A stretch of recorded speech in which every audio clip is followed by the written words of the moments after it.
The report finds that 1 million of animal and plant species are now threatened with extinction within decades, more than ever in human history. And the health of our ecosystems is eroding because of it. And the very foundations of our economies, our food security, and our health around the globe are at risk as a result. The report says that some of these species are at risk. Have we reached a tipping point, or is there still time to sort of remedy some of this and pull back some of this bad news? There's absolutely time for us to do something and do something significant, but we need to move fast, both on climate change and on the decline of biodiversity, both species and ecosystems. We can work together. Governments need to set policies that have incentives for all to care for nature. Companies need to incorporate health of nature into their bottom line. And as individuals, we need to think every day about what we consume on a daily basis and make sure that the choices support healthy ecosystems and thriving biodiversity.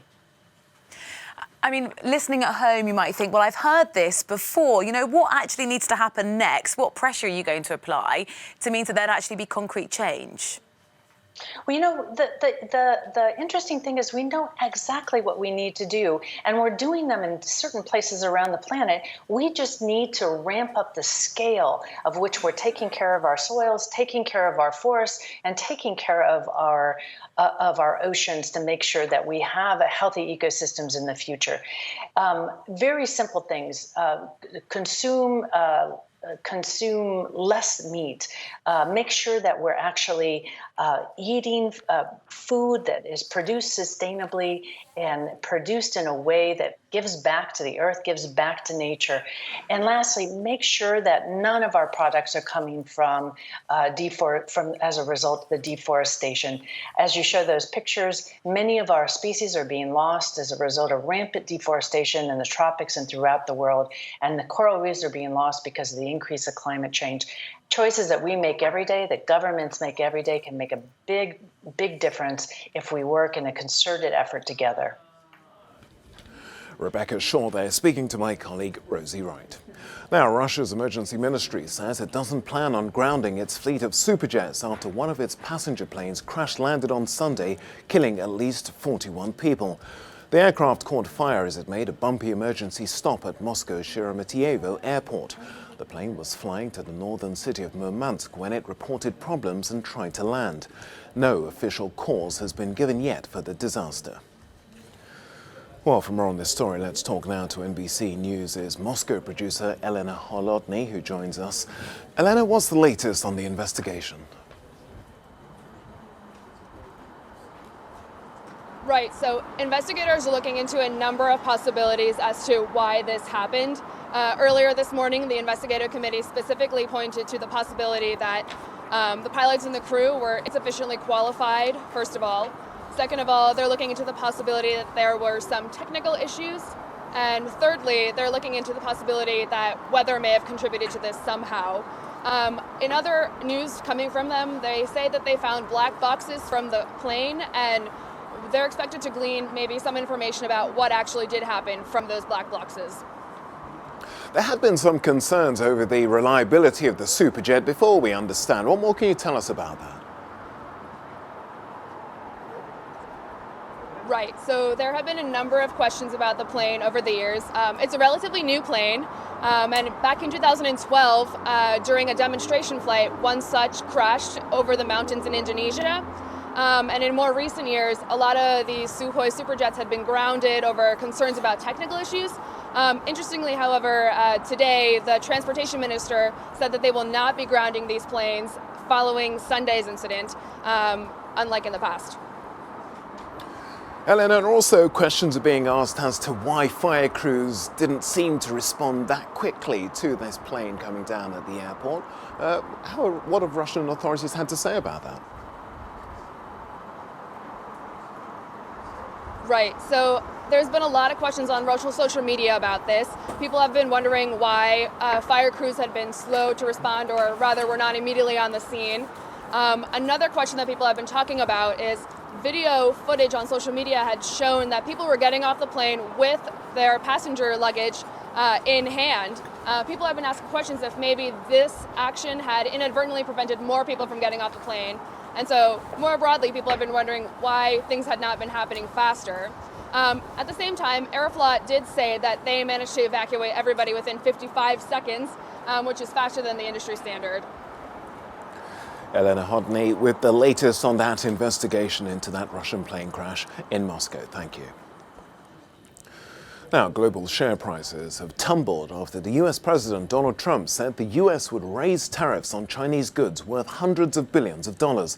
Trump said talks on a trade deal are moving too slowly. It's the latest salvo in a tit-for-tat battle that's seen both sides impose tariffs as they try to strike an agreement. Well, our correspondent Alistair Sanford joins me now for more on this. Alistair, so once again, President Trump has taken to Twitter to do this. He's the master of the deal-making. Should we be believing him?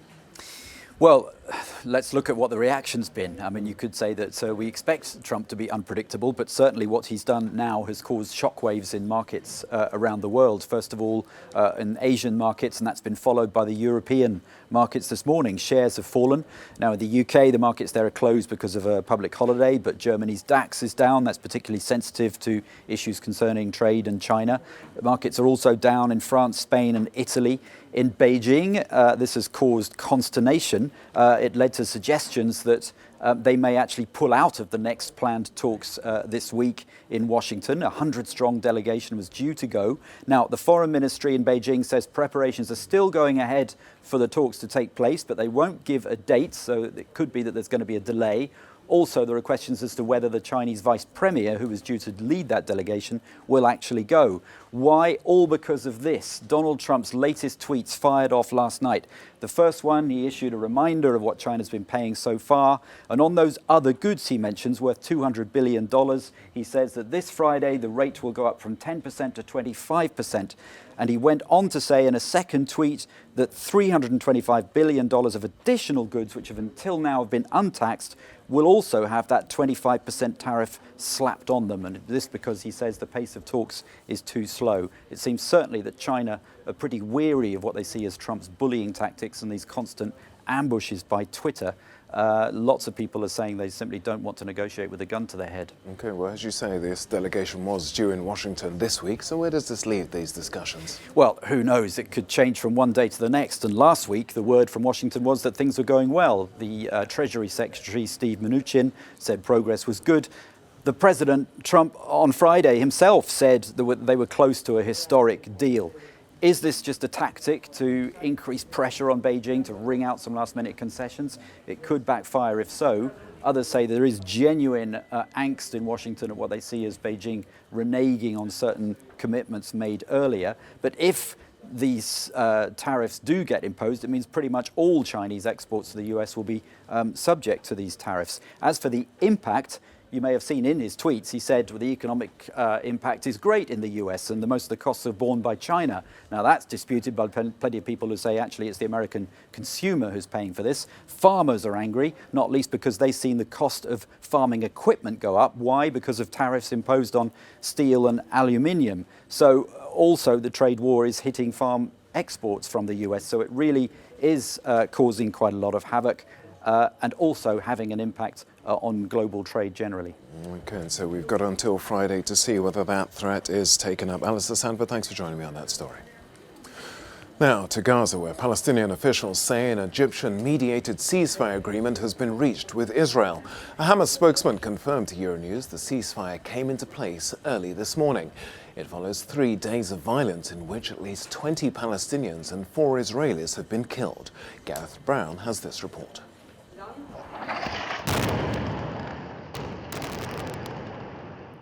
Over the past 3 days, rockets and missiles from Gaza have peppered Israel's southern cities, killing several people, while Israeli airstrikes have killed scores of Palestinians, many of them civilians. It was a return to violence that Gazans know all too well. The Israeli military said airstrikes on Gaza targeted Hamas officials in retaliation to rocket fire from the Gaza Strip. On Sunday night, a rocket hit a house in Ashkelon, killing a 58-year-old man. He was the first such Israeli civilian fatality since 2014. Another died in a rocket attack in Ashdod. The Israeli Defense Forces released a video showing a targeted airstrike on a car, which they claimed killed a Hamas commander. They said the victim was responsible for transferring funds from Iran to armed factions in Gaza. Hamas leader Ismail Haniyeh said his group was not seeking a broader conflict. Israel did not confirm the ceasefire. Gareth Brown, Euronews. You're watching Euronews now. Time for us to take a break, but do stay with us here on the channel for more on today's top stories.